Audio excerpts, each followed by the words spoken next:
दोस्तों स्वागत करते हैं आपके अपने चैनल किकी टीचिंग सेंटर पर। तो हम लोग आज क्लास 10th का मैथ पढ़ेंगे और जिसमें चैप्टर नंबर 13 देखेंगे जो पृष्ठीय क्षेत्रफल और आयतन है। ठीक है, ये चैप्टर बहुत ही इंटरेस्टिंग है, बहुत ही अच्छा है। जो कि आप लोग थंबनेल में देखे होंगे कि इस पर होगा कि पृष्ठीय क्षेत्रफल और आयतन, जो कि चैप्टर नंबर 13 है। ठीक है, यह परीक्षा के दृष्टिकोण से बहुत ही महत्वपूर्ण है क्योंकि इसमें सिर्फ इससे बहुत ज्यादा 5 नंबर का जो क्वेश्चन होता है वो पूछा जाता है। इससे सूत्र मिनिमम मतलब कि 5 से 7 नंबर का तो सूत्र पूछ लेता है। ठीक है, तो यह चैप्टर परीक्षा के दृष्टिकोण से बहुत ही महत्वपूर्ण है, इसलिए इस चैप्टर को पढ़ना और साथ साथ अच्छा से पढ़ाई करना। इसमें बहुत ही अच्छा क्वेश्चन रहता है। ठीक है, जो कि बनाने में भी बहुत अच्छा लगता रहता है, इसलिए इस क्वेश्चन को हम लोग पूरे मजे के साथ तोड़ेंगे। ठीक है, और थोड़ा भी इस चैप्टर में डिमोटिवेट नहीं होना है। कोई कोई क्वेश्चन ऐसा भी आएगा जो कि आप लोगों से नहीं टूटेगा, तो उस पर ये नहीं करना है उसे छोड़ देना, नहीं, उसे क्या करना है और तोड़ना है। और यही चैप्टर, इस चैप्टर का यही खासियत है कि इसमें कोई ऐसा भी क्वेश्चन होता है जो कि नहीं टूटता रहता है और उसको बार बार लगातार हम लोग तोड़ते हैं और तब वो जाकर लास्ट में टूट जाता है, तो हम लोगों को बहुत खुशी होता है। ठीक है, तो इसी खुशी को आनंद लेने के लिए चैप्टर को हम लोग बड़े मजे के साथ पढ़ेंगे। ठीक है, और ये चीज रियलिटी है कि पढ़ाई आप लोग बोझ के साथ ना करें। ठीक है, मतलब कि पढ़ाई को मजे के साथ करें, मतलब कि आप मजे के साथ करें या डिमोटिवेट होकर पढ़ाई करें, मतलब कि कैसे भी करें मगर पढ़ाई तो करना जरूरी है। ठीक है, तो इसलिए आप लोग मजे के साथ करें, डिमोटिवेट नहीं होना है। ठीक है, तो इसलिए इस चैप्टर को हम लोग बहुत ही अच्छे से पढ़ेंगे। तो इस चैप्टर को पढ़ने आज का जो ये है लेक्चर है, आज होने वाला है इंट्रोडक्शन क्लास, परिचय। ठीक है, इस चैप्टर में जितना भी हम लोग कॉन्सेप्ट पढ़ने वाले हैं ना, उन सभी को एक छोटे से वीडियो के माध्यम से हम लोग देख लेंगे, लेक्चर के माध्यम से। ठीक है, तो आज हम लोग देखते हैं जो इसमें क्या क्या कॉन्सेप्ट आने वाला है। तो हम लोग सबसे पहले देखेंगे इसमें घन होता है, घनाभ होता है, बेलन होता है, शंकु होता है, गोला होता है, और फिर शंकु में छिन्नक भाग हो जाता है। ठीक है, मतलब कि ये सारा चीज होता है। तो इस चैप्टर को जो जितना भी घन घनाभ होता है ना, इस सब का जो पृष्ठीय क्षेत्रफल निकलता है, इसीलिए इस चैप्टर का नाम रखा गया है पृष्ठीय क्षेत्रफल और आयतन। ठीक है, इस चैप्टर में मतलब कि ज्यादा से ज्यादा क्वेश्चन पृष्ठीय क्षेत्रफल और आयतन वाला है। ठीक है, 99% क्वेश्चन इसमें पृष्ठीय क्षेत्रफल और कुछ ही क्वेश्चन आपको कुछ एक्स्ट्रा देगा, मतलब कि शायद वो भी आपको नहीं के बराबर में होगा। ठीक है, तो आप लोग मजे से पढ़ाई कीजिएगा। ठीक है, हमको उम्मीद है कि आप लोग अच्छे से पढ़ाई कर रहे होंगे और अपने मम्मी पापा का सपना पूरा करने के लिए दिन रात एक कर दिए होंगे। ठीक है, तो आइए हम लोग देर नहीं करते हैं और इस चैप्टर को एक्सप्लेन करते हैं। ठीक है, तो इसमें सबसे पहले हमको जरूरत होगा घन का। इस चैप्टर का नाम है, ठीक है, चैप्टर का नाम है पृष्ठीय क्षेत्रफल और आयतन। ठीक है, इस चैप्टर का नाम है पृष्ठीय क्षेत्रफल और आयतन। ठीक है, तो इसमें देखेंगे कि पहले घन के बारे में। ठीक है, तो हम लोग पहले घन के बारे में देखेंगे। सबसे पहले हम लोगों का जो हेडिंग होगा वो होगा हम लोगों का घन। अरे हमको धन लिखा रहा है, मतलब कि सबसे पहला जो हेडिंग होगा वो होगा घन। ठीक है, घन को हम लोग पहले पारेंगे। ठीक है, घन पाना बहुत इंपॉर्टेंट है और साथ साथ आज हम स्टिक लेकर ही आए हैं क्लास में। इसमें ऑफलाइन में बच्चे लोगों को बहुत ही इससे पिटाई चलता है। ठीक है, जो कि बहुत जरूरी होता है। ठीक है, तो आइए हम लोग देखते हैं। सबसे पहले घन यहाँ पारेंगे। ठीक है, घन किससे मिलकर बना होता है? घन जो मिलकर बना होता है ना, वो वर्ग से मिलकर बना होता है और वर्ग का जो चारों भुजा होता है वो बराबर होता है। ठीक है, ये बात आप लोग ध्यान में रखेंगे। ठीक है,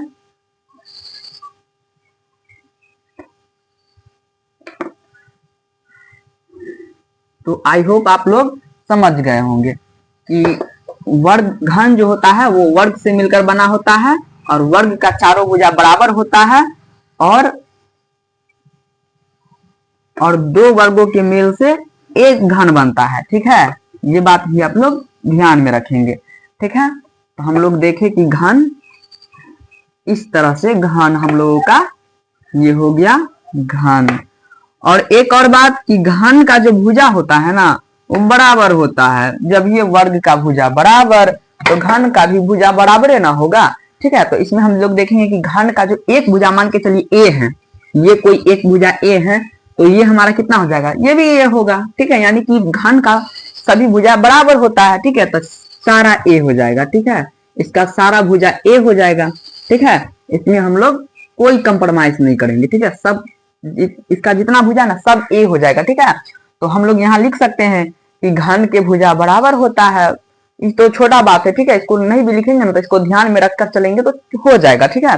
तो मगर घन में जो होता है ना 6 सतह होता है, तो यहाँ लिख देंगे घन घन घन के 6 सतह होते हैं, सतह होते हैं, होते हैं। घन के 6 सतह होते हैं। इससे थोड़ा लिखेंगे ना तो थोड़ा और अच्छा लगेगा। घन के 6 सतह होते हैं, ठीक है। उसके बाद देखेंगे कि घन में किनारों की संख्या कितना होता है। तो घन में जो किनारा होता है, किनारा किनारा वो कितना होता है। तो घन में जो किनारा होता है वो होता है 12, ठीक है। तो यहाँ लिख देंगे घन में 12 होता है किनारा, ठीक है। उसके बाद हम लोग देखेंगे कि घन में किनारा तो 12 हो गया। उसके बाद हम लोगों का आता है कि घन में शीर्ष की संख्या कितना होता है। मतलब कि सतह ये हो गया, ठीक है। ये सब सतह हो गया, ये सतह हो गया, ये तो वर्गाकार सतह होता है, ये भी बात आप लोग ध्यान में रखेंगे। फिर किनारा हो गया, तो ये किनारा हुआ ना, ये सारा किनारा हो गया, ठीक है। तो ये किनारों की संख्या 12 होता है। फिर शीर्ष होता है, घन में कितने शीर्ष होते हैं।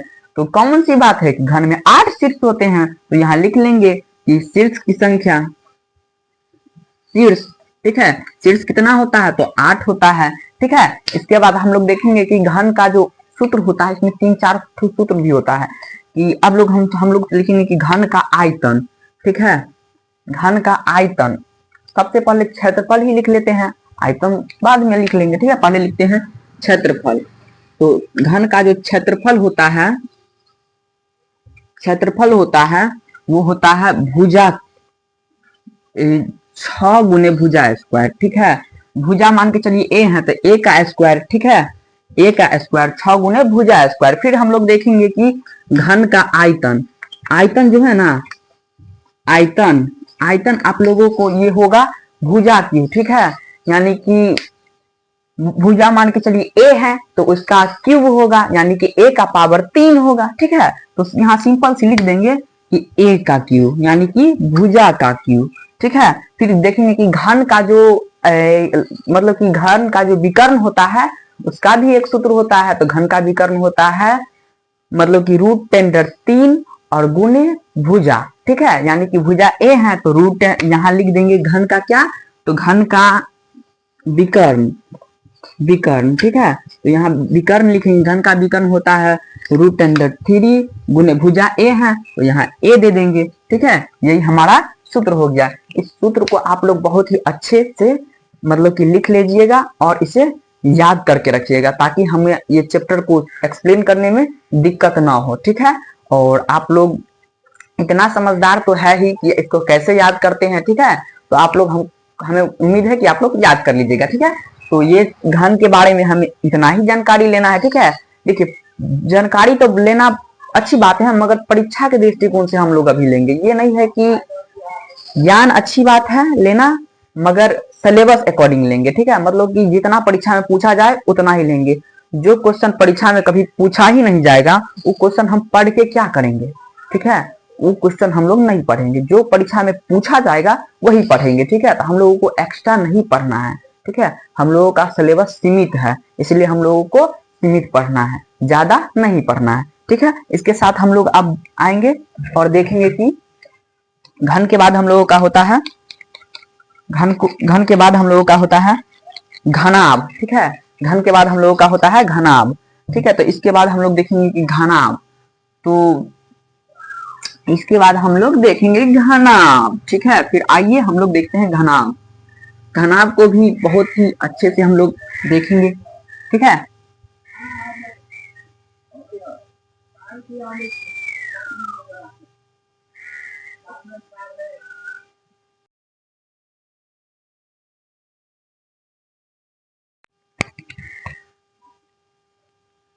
आइए हम लोग देखते हैं घनाभ। जो कि घनाभ जो होता है ना वो आयताकार सतहों से मिलकर बना होता है। यानी कि आयत से मिलकर दो आयत को जब जोड़ देंगे तो घनाभ बन जाएगा। ठीक है, घन जो था वो एक तरह से जो लीडो होता है ना उसके छकड़ी का आकार का होता था।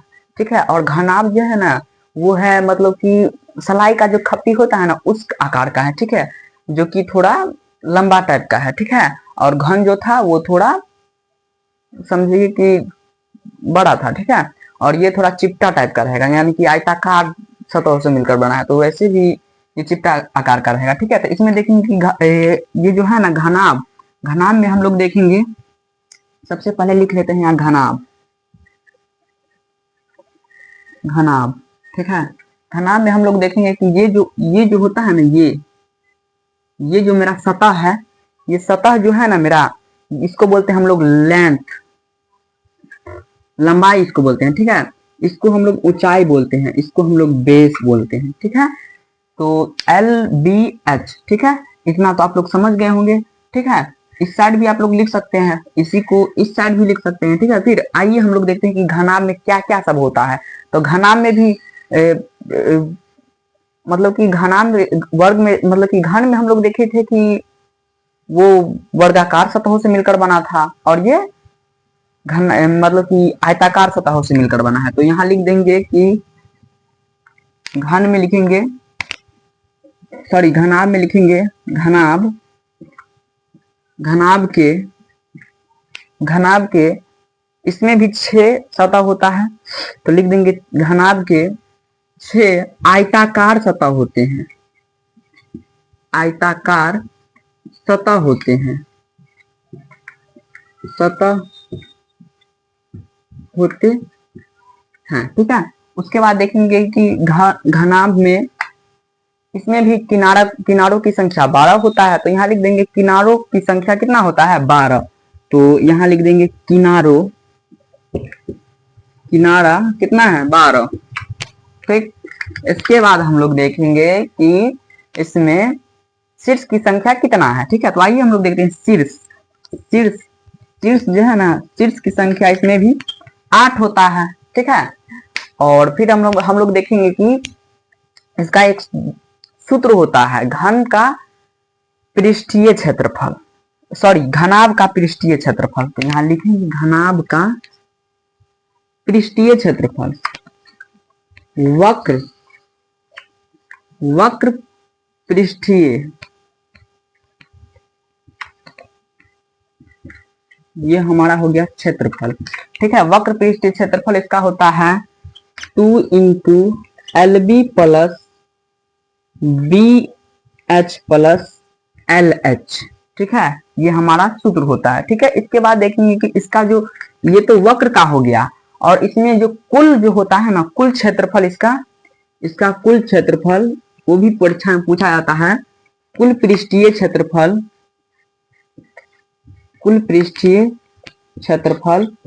कुल इसी को हम लोग संपूर्ण भी बोलते हैं, तो वो हम लोगों का होगा 2H into L plus B। ठीक है, हम लोग क्लास 8 में पढ़ते थे कि कमरे के चारों दीवारों का क्षेत्रफल क्या होता है, तो 2H into L plus B वही घनाभ का है। ठीक है, तो इसमें यही होगा। फिर हम लोग देखेंगे कि इसमें हम लोग देखेंगे कि एक इसका फिर आयतन होता है। ठीक है, तो आयतन हम लोग इसका देखेंगे कि इसका आयतन, ठीक है, तो हम लोग आयतन इसका लिखेंगे। अब क्या होता है घनाभ का आयतन, आप लोगों को आयतन, ठीक है, आयतन, घनाभ का आयतन होता है LBH, यानी कि L को B से, B को H से गुना कर देंगे तो LBH। ठीक है, तो घनाभ के भुजा आयतन क्या होता है, तो LBH होता है। ठीक है, इसके बाद हम लोग देखेंगे कि घनाभ का विकर्ण क्या होता है। ठीक है, घनाभ का विकर्ण, ठीक है, विकर्ण क्या होता है, घनाभ का विकर्ण कमेंट में आप लोग बोल सकते हैं क्या होता है घनाभ का विकर्ण। ठीक है, तो घनाभ का विकर्ण होता है root under L square plus B square plus H square. ठीक है, यानी कि तीनों जो भुजा है इसका ना, मतलब कि तीनों का स्क्वायर कर देंगे रूट अंडर के अंदर। ठीक है, तो इसका विकर्ण हो जाएगा। ठीक है, तो इस सूत्र को आप लोग अच्छे से लिख लेंगे। ठीक है, इस सूत्र को आप लोग अच्छे से लिख लेंगे और इन्हें भी याद कर देंगे। जैसे आप लोग घन को हम बोले थे याद करने के लिए, इसी तरह घनाभ को याद करेंगे, ठीक है। इसके बाद हम लोग पढ़ने वाले हैं बेलन, ठीक है। तो आइए हम लोग इसके बाद देखेंगे कि बेलन किसको बोलते हैं और बेलन के बारे में जानकारी।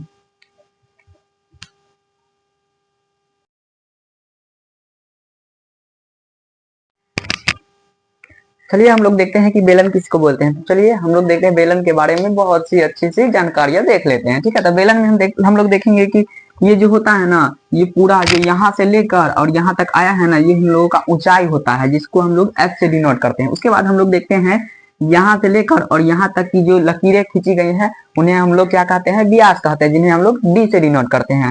और जो व्यास होता है ना, वो दो गो त्रिज्या को मिलाएंगे तो एक व्यास बनता है, यानी कि डी होता है वो सॉरी आर जो होता है ना, त्रिज्या जो होता है ना, वो व्यास का आधा होता है, ठीक है। तो इन्हें हम लोग दो ठो पार्ट में लिख दिए हैं, ठीक है। जैसे नीचा होता है सेम टू हूबहू ऊपर भी वैसा ही होता है, ठीक है। और ये जो लकीर देख रहे हैं, यही आपका मतलब कि बेलन का आधार हो गया, ठीक है। इसको परीक्षा में पूछा जाता है कि बेलन के आधार का क्षेत्रफल। तो ये जो देखिए ना, किस आकार का है, तो इस गोला के आकार का है, यानी कि जो गोला का क्षेत्रफल होगा वही तो सॉरी वृत्त के आकार का है, ठीक है। तो जो वृत्त का क्षेत्रफल होगा वही आप लोगों का बेलन के आधार का क्षेत्रफल हो जाएगा। तो वृत्त का क्षेत्रफल होता है पाई आर स्क्वायर, तो गोला का भी क्षेत्रफल हो जाएगा पाई आर स्क्वायर, ठीक है। तो आइए हम लोग देखते हैं बेलन के बारे में जानकारी, ठीक है। तो बेलन में हम लोग देखेंगे कि बेलन का सबसे पहले कि बेलन में जो क्षेत्रफल होता है वो होता है बेलन का क्षेत्रफल 2 पाई आर एच, ठीक है। मतलब कि वक्र जो होता है बेलन का वक्र पृष्ठ क्षेत्रफल, वक्र पृष्ठ का जो क्षेत्रफल होता है, पृष्ठ का क्षेत्रफल, वक्र पृष्ठ का जो क्षेत्रफल होता है वो हम लोगों का होता है 2 पाई आर एच, ठीक है, ठीक है। उसके बाद हम लोग देखेंगे कि बेलन का जो होता है कुल पृष्ठीय क्षेत्रफल वो आप लोगों को 2 पाई आर एच होता है।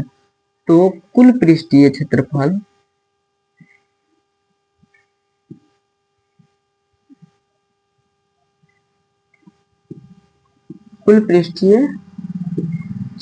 बराबर 2 pi r into r plus h, ठीक है।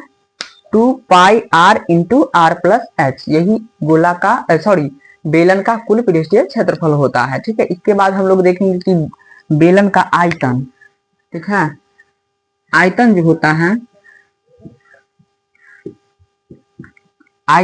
है बेलन का, वो हम लोगों का होता है पाई आर स्क्वायर एच, ठीक है। यही होता है बेलन का आयतन। उसके बाद हम लोग देखेंगे कि बेलन में जो व्यास होता है ना, व्यास इसको हम लोग डी से डिनोट करते हैं, ठीक है। व्यास को हम लोग डी से डिनोट करते हैं, ठीक है। तो व्यास को हम लोग डी से डिनोट करते हैं। तो व्यास जो होता है ना, मतलब कि दो गो त्रिज्या को मिलाएंगे तो एक गो व्यास बनेगा, यानी कि डी बराबर 2r, समझ गए। दो गो त्रिज्या को मिलाएंगे तो एक गो डी बनेगा। और मान के चलो हम लोगों को r निकालना रहेगा, डी दिया रहेगा, r निकालना रहेगा, तो डी और देखिए r बराबर, और ये दो इधर गुना कर रहा है, ऐसा रहेगा तो भाग करेगा, यानी कि d/2। ये इन दोनों को हम लोग एक्स्ट्रा में याद करके रखेंगे, ठीक है। और इसके साथ साथ हम लोग देखेंगे कि कभी परीक्षा में पूछा भी जाता है कि बेलन का आधार का क्षेत्रफल ज्ञात कीजिए, ठीक है। मतलब कि आधार का जो क्षेत्रफल होता है वही वृत्त का क्षेत्रफल होता है। तो यहाँ देखेंगे कि आधार का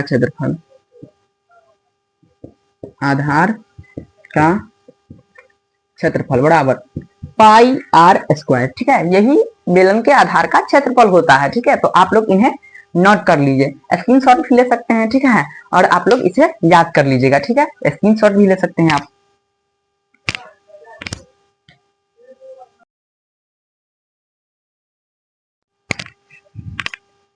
आइए इसके बाद हम लोग देखेंगे कि गोला किसे कहते हैं, ठीक है। तो गोला में हम लोग देखते हैं कि पहले गोला एक पार लेंगे,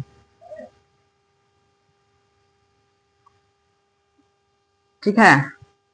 थोड़ा हल्का सा टेढ़ हो गया है, हालांकि इन्हें भी आप लोग गोला मान लीजिएगा, ठीक है। मतलब कि गोला ये है, जब तक इसमें एक जो बिंदु होता है ना, नहीं देंगे ना तब तक ये गोला कहलावे नहीं करेगा। ठीक है, ये जब तक ये बिंदु नहीं है तब तक ये गोला नहीं कहलाएगा। जब बिंदु ये हम रख देंगे इसको उसके बाद ही गोला कहलाएगा। ये जो बिंदु है ना बीच में, इसको हम लोग केंद्र बोलते हैं। ठीक है, केंद्र। ठीक है, बीच में जो सेंटर है उसको केंद्र बोलते हैं। इसके बाद हम लोग देखेंगे कि गोला का जो यहां से यहां तक का जो ये है दूरी है, इसको हम लोग आर बोलते हैं। ठीक है, आर बोलते हैं। और उसके बाद हम लोग देखते हैं कि गोला में आइए, गोला में हम लोग देखेंगे कि गोला का पृष्ठीय वक्र मतलब कि पृष्ठीय क्षेत्रफल, वक्र वक्र पृष्ठ का क्षेत्रफल मतलब कि गोला का वक्र पृष्ठ का क्षेत्रफल, तो 4 पाई आर स्क्वायर। ठीक है, गोला का पृष्ठ का क्षेत्रफल 4 पाई आर स्क्वायर। इसके बाद देखेंगे इसमें मतलब कि संपूर्ण नहीं होता है। ठीक है, इसमें वक्र ही होता है। इसके बाद अगर संपूर्ण भी बोलेगा ना तो इसी यही सूत्र का उपयोग कीजिएगा। ठीक है, इसका एक्स्ट्रा नहीं होता है। फिर हम लोग देखेंगे कि गोला के आयतन। ठीक है, आयतन, आयतन। ठीक है, आयतन हम लोग गोला का आयतन होता है 4/3 पाई आर क्यू। ठीक है, पाई आर क्यू। उसके बाद हम लोग देखेंगे कि गोला का ये गोला का दो सूत्र होता है, इसको आप लोग बढ़िया से याद कीजिएगा। गोला का एक परिधि भी होता है, परिधि, इसी को आप लोग या परिमाप, ये होता है 2 पाई आर। ठीक है, 2 पाई आर। ठीक है, इसके बाद हम लोग देखेंगे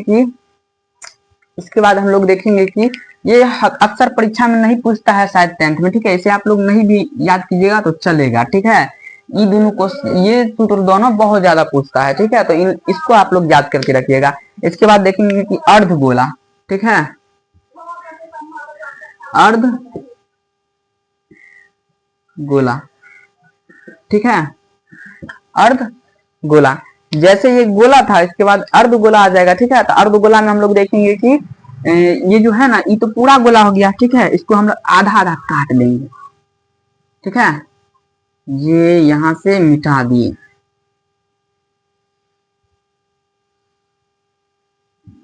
ठीक है, यही हम लोगों का हो गया अर्ध गोला।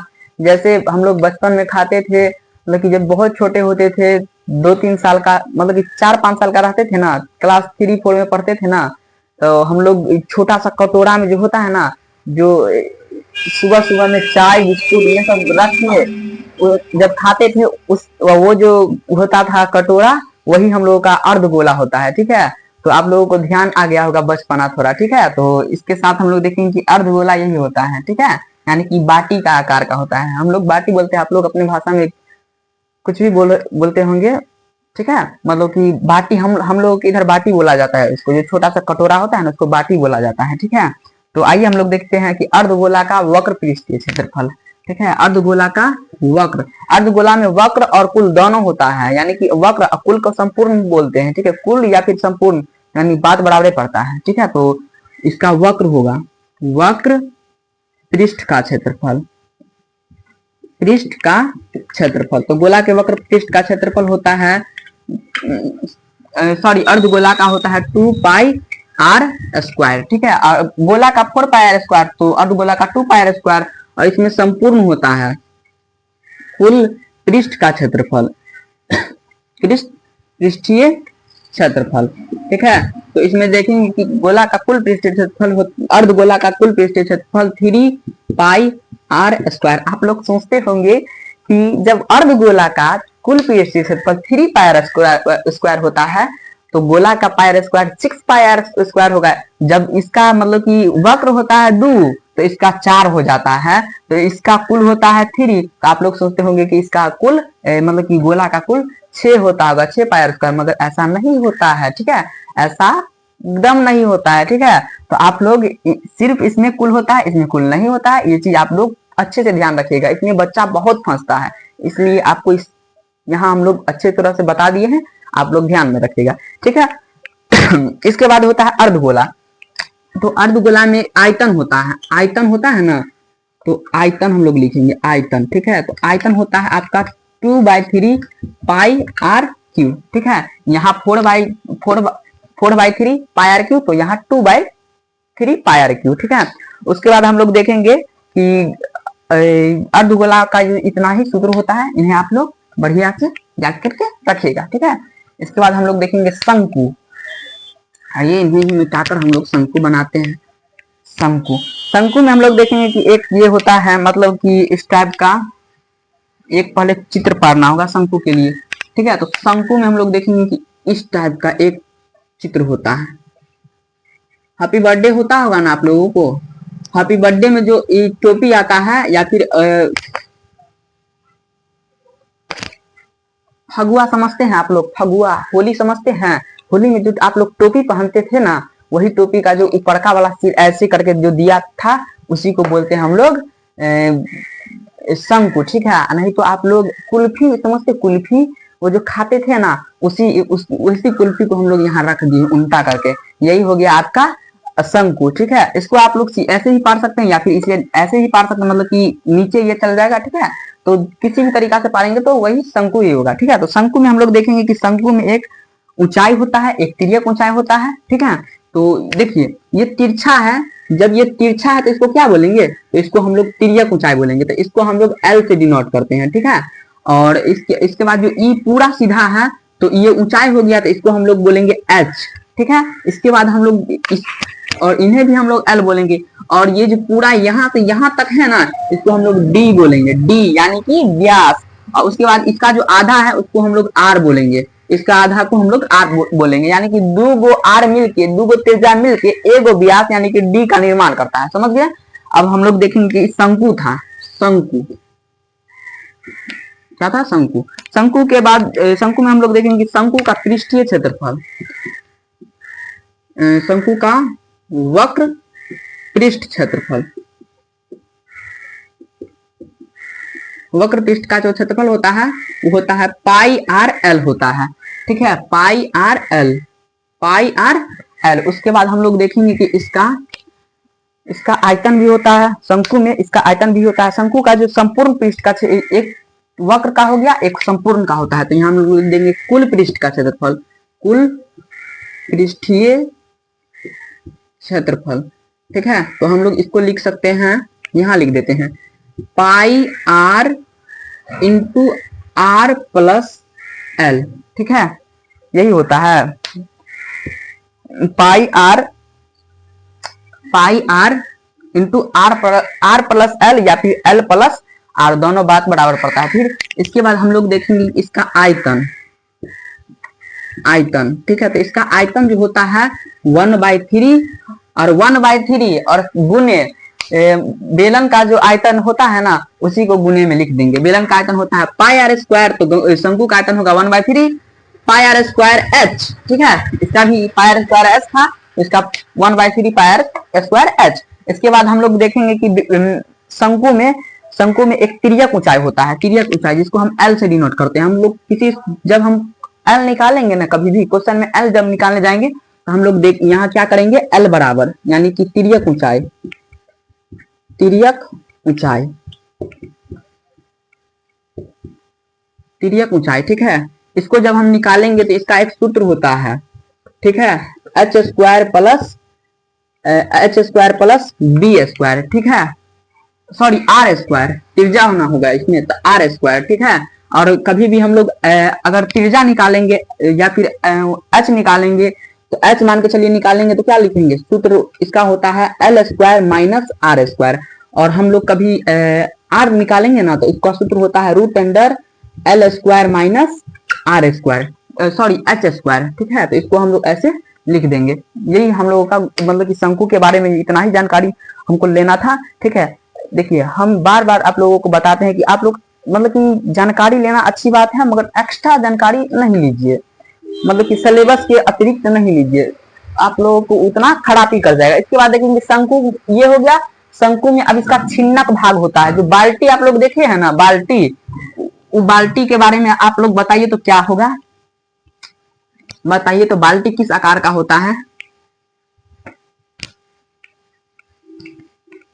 बाल्टी जो होता है ना, वो होता है शंकु के छिन्नक आकार का। आप लोग पहले सोचते होंगे कि वो होता होगा बेलन के आकार के, हम भी मतलब कि शुरू शुरू में पढ़े थे ना, तो हमको भी लगा था कि बाल्टी शायद बेलन का आकार का होगा, ठीक है। मगर फिर सोचे कि नहीं, जब शंकु के छिन्नक के बारे में पढ़े ना, तब हम लोग समझे नहीं, उसमें तो नीचे से भी जो कटा होता है भाग, तब तो छिन्नक हो गया ना, तो इसलिए इसको हम छिन्नक भाग बोलते हैं, ठीक है। तो शंकु का छिन्नक भाग, अब हम लोग पढ़ेंगे शंकु का छिन्नक भाग।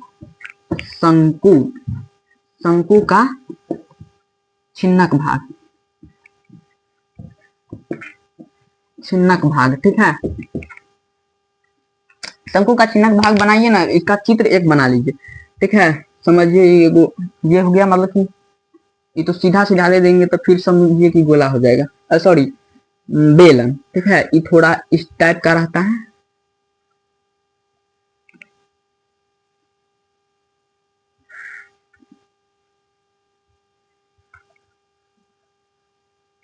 आप लोगों के घर में ऐसा ही बाल्टी रहता है।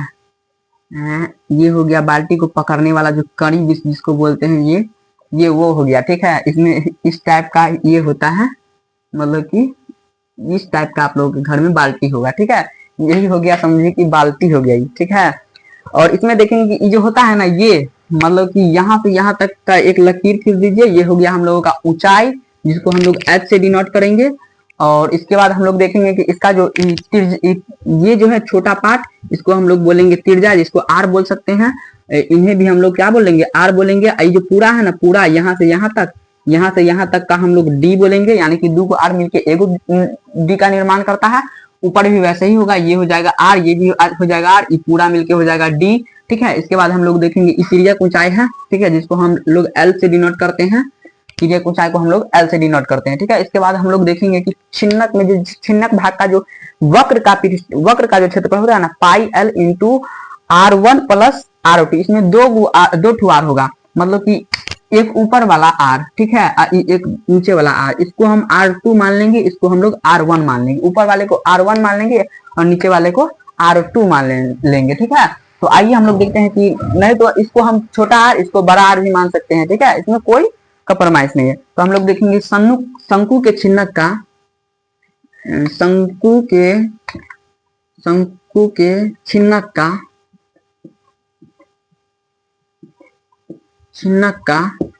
छिन्नक का वक्र पृष्ठीय क्षेत्रफल, ठीक है। वक्र पृष्ठ का क्षेत्रफल, इसका क्षेत्रफल आप लोगों का होगा पाई एल, ठीक है, पाई L into R1 plus R2, ठीक है। देखिए शंकु का नॉर्मल जो शंकु होता है उसका होता है पाई एल इंटू आर, ठीक है। तो इसमें आर दो ठू है, R1 और R2 है, तो दो ठू आर है, तो इसको हम प्लस करके लिख देंगे, ठीक है, जोड़ के लिख देंगे। और इंटू में है तो इंटू में करके लिख देंगे, तो पाई एल, ठीक है, पाई एल, दो ठू आर है तो दो ठू आर को हम लिख दिए हैं जोड़ के, ठीक है। इसके बाद हम लोग देखेंगे कि शंकु का जो होता है ना, संपूर्ण शंकु के छिन्नक का कुल पृष्ठीय क्षेत्रफल, कुल पृष्ठीय क्षेत्रफल, इसका आप लोगों का सूत्र होगा पाई एल, मतलब कि पाई L into R1 plus R2, pi L, ठीक है, पाई L into R1 plus R2 into इसके बाद प्लस में होगा पाई R1, pi plus pi into R1 के होल स्क्वायर, ठीक है, प्लस R2 के होल स्क्वायर, ठीक है, R1 के होल स्क्वायर प्लस R2 के होल स्क्वायर, समझ गया। इसको आप लोग लिख लीजिएगा। इसके बाद हम लोग देखेंगे कि इसका आयतन होता है, आयतन,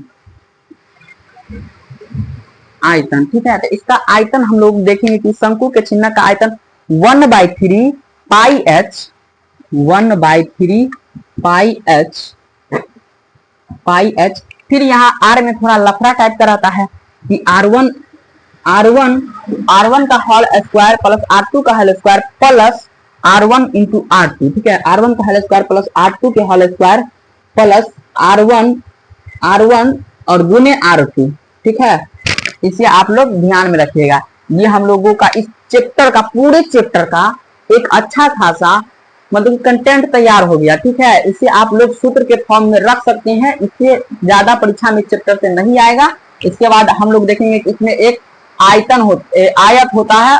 आयत का क्षेत्रफल आप लोग लिखिएगा, आयत का क्षेत्रफल L इंटू बी, ठीक है। वर्ग का होता है, वर्ग का क्षेत्रफल आप लोगों का हो जाएगा भुजा स्क्वायर, यानी कि भुजा ए का स्क्वायर, ठीक है। और मान के चलिए इसका अगर परिमाप निकालना रहेगा तो इसका परिमाप आप लोग देख लीजिएगा, इसका परिमाप हम लोग देखेंगे कि इसका 2 इंटू एल प्लस बी होता है। और इसका परिमाप जो होता है ना, वर्ग का परिमाप, इसका होता है परिमाप मतलब कि 4 गुने भुजा, ठीक है।